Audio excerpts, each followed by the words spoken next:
नमस्कार दोस्तों, स्वागत है आपका हमारे YouTube चैनल जटधारी क्लासेस में। दोस्तों यूकेपीएससी ने यहाँ पे एक नया विज्ञापन जारी किया है।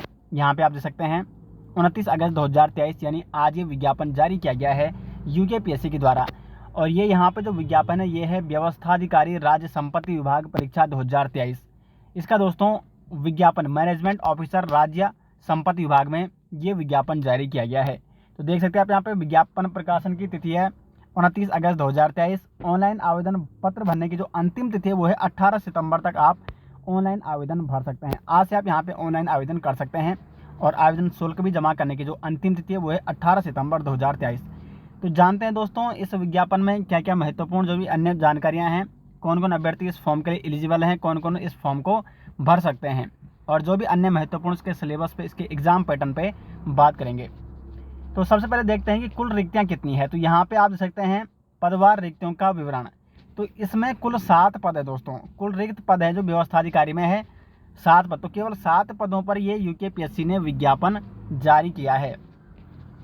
अब यहाँ पे अगर हम देखें यहाँ पे तो वेतनमान यहाँ पे आप देख सकते हैं 4800 यहाँ पे ग्रेड वेतन है यहाँ पे, और जो वेतनमान है 9300 से यानी 9300 से लेकर 4800, और ग्रेड वेतन है यहाँ पे 4800। अनिवार्य शैक्षिक अर्हता ये महत्वपूर्ण होती है क्योंकि इसी के बेस पे आप किसी भी विज्ञापन के लिए अप्लाई करते हैं, किसी भी भर्ती के लिए अप्लाई करते हैं।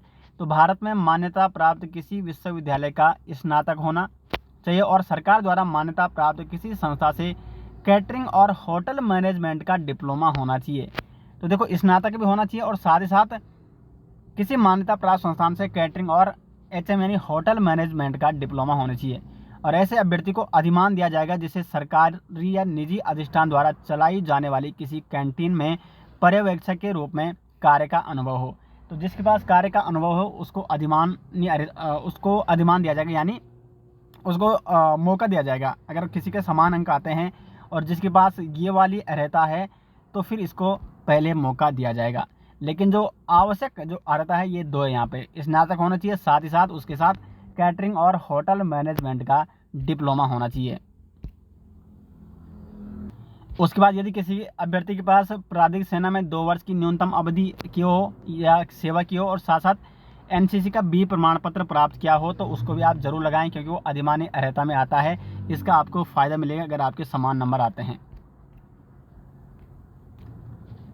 अगर हम आयु सीमा की बात करें तो 21 वर्ष से लेकर 42 वर्ष यहाँ पे निर्धारित है। आयु सीमा 21 वर्ष से लेकर 42 वर्ष तक के जो अभ्यर्थी हैं वो इस फॉर्म के लिए एलिजिबल हैं। और जो निश्चायक तिथि है आयु गणना की वो है 1 जुलाई 2023। अगर हम शुल्क की बात करें यहाँ पे तो जो अनारक्षित हैं यानी जनरल अभ्यर्थी हैं उनको यहाँ पे 172 रुपये शुल्क पड़ेगा। उत्तराखंड अन्य पिछड़ा वर्ग इनको पड़ेगा 172 रुपये शुल्क। उत्तराखंड अनुसूचित जाति एवं अनुसूचित जनजाति के अभ्यर्थियों को 82 रुपये यहाँ शुल्क पड़ेगा। और उसके बाद EWS वालों को भी 172 यहाँ पे शुल्क पड़ेगा। जो दिव्यांग अभ्यर्थी हैं उनको 22 रुपये शुल्क पड़ेगा। जबकि जो उत्तराखंड राज्य में संचालित स्वैच्छिक राजकीय गृहों में जो निवासित अनाथ बच्चे हैं उनको यहाँ पे कोई भी शुल्क नहीं पड़ेगा। अब यहाँ पे एग्ज़ाम पैटर्न की अगर बात करें तो एग्ज़ाम पैटर्न यहाँ पे महत्वपूर्ण है दोस्तों, इसको आपको समझना जरूरी है जो इस फॉर्म को भरेंगे। तो स्क्रीनिंग परीक्षा यहाँ पे पहले होगी और इसमें देखो 150 अंकों की स्क्रीनिंग परीक्षा आयोजित की जाएगी। आवेदन पत्रों की अधिक संख्या होने पर साक्षात्कार के लिए अभ्यर्थियों की छंटनी है तो स्क्रीनिंग परीक्षा आयोजित की जाएगी। देखो ये ऑप्शन है यहाँ पे कि अगर अभ्यर्थियों की संख्या इसमें ज़्यादा होती है वही तो डायरेक्ट साक्षात्कार लिया जाएगा, लेकिन अगर अभ्यर्थियों की संख्या ज़्यादा होती है तो फिर पहले छंटनी के लिए स्क्रीनिंग एग्ज़ाम कराया जाएगा। 150 अंकों का ये स्क्रीनिंग एग्ज़ाम होगा और इसमें इस स्क्रीनिंग परीक्षा के अंक नहीं जोड़े जाएंगे क्योंकि देखो मेन तो इसमें साक्षात्कार है। लेकिन अगर यहाँ पे अभ्यर्थियों की संख्या ज़्यादा होती है तो पहले स्क्रीनिंग परीक्षा आयोजित की जाएगी और उसके बाद होगा साक्षात्कार 100 अंकों का।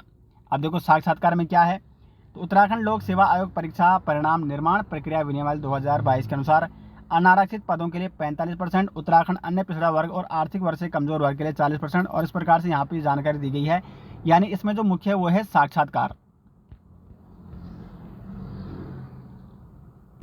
तो साक्षात्कार के बेस पर ही आपका क्या होगा, चयन होगा। जो इसमें कुल 7 पद हैं, केवल पद तो बहुत कम है दोस्तों, तो इन 7 पदों में वैसे साक्षात्कार के बेस पर लिया जाएगा। लेकिन अगर जो विज्ञापन भरने वाले अभ्यर्थी ज़्यादा निकलते हैं तो फिर यहाँ पे स्क्रीनिंग परीक्षा आयोजित की जाएगी। फिर अभ्यर्थियों की छंटनी होगी, मेरिट बनेगी वहाँ पे, और फिर देखना ये होगा कि कितने अभ्यर्थियों को यहाँ पे आयोग के द्वारा निकाला जाता है, और फिर उनका होगा यहाँ पे इंटरव्यू यानी साक्षात्कार 100 अंकों का, और फिर इसी के बेस पर आपका चयन किया जाएगा।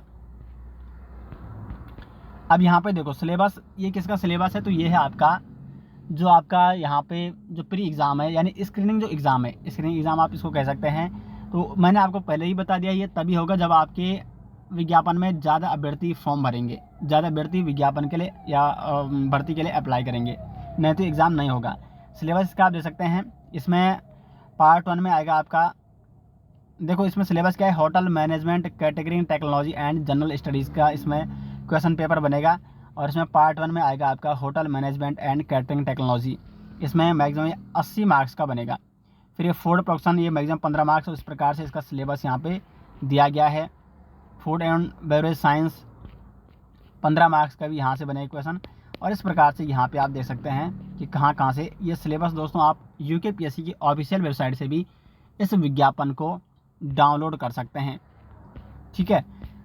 उसके बाद पार्ट 2 में आएगा general studies and general knowledge related to Uttarakhand and general intelligence, Uttarakhand से संबंधित बनेंगे, जीएस के क्वेश्चन बनेंगे, जनरल नॉलेज उत्तराखंड के बनेगा इसमें, और जो इंडियन जीएस होता है वही बनेगा इसमें। तो मैक्सिमम 30 नंबर का यहाँ पे करंट अफेयर्स क्वेश्चन बनेंगे, साइंस एंड टेक्नोलॉजी से क्वेश्चन बनेंगे, पॉलिटी से बनेंगे, वर्ल्ड जियोग्राफी हो गया, नेचुरल साइंस, नेचुरल रिसोर्स हो गया यहाँ पे, उसके बाद पॉपुलेशन, एनवायरनमेंट, ठीक है। तो ये इस प्रकार से इसका सिलेबस है। और उसके बाद 20 अंक का बनेगा general studies related to Uttarakhand, तो उत्तराखंड में बनेगा 20 अंकों का। जो ये 30 अंक है ये तो जनरल स्टडीज जीएस का बनेगा, इसमें आपका ये सिलेबस यहाँ पे दिया गया है। और जो जीएस उत्तराखंड बनेगा वो इस प्रकार से है, education, culture, agriculture, economy, natural resource, population, urbanisation, rural and local administration, तो यहाँ से भी प्रश्न बनेंगे।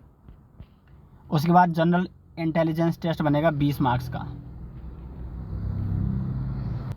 और ये देखो ये सिलेबस इंग्लिश में दिया गया है, लेकिन आयोग का कहना है कि स्क्रीनिंग परीक्षा के पाठ्यक्रम का हिंदी अनुवाद विज्ञप्ति के माध्यम से आयोग की वेबसाइट पर अतिशीघ्र प्रकाशित किया जाएगा।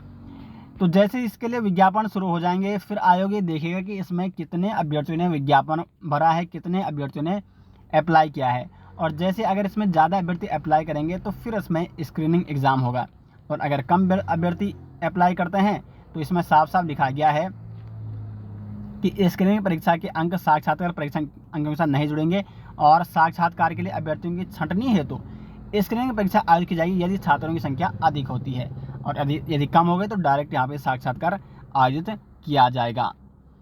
तो इस प्रकार दोस्तों ये विज्ञापन है, अगर आप इसके लिए एलिजिबल हैं तो आप जरूर इसके लिए अप्लाई कर सकते हैं। तो मिलते हैं दोस्तों नेक्स्ट वीडियो के साथ, तब तक के लिए धन्यवाद।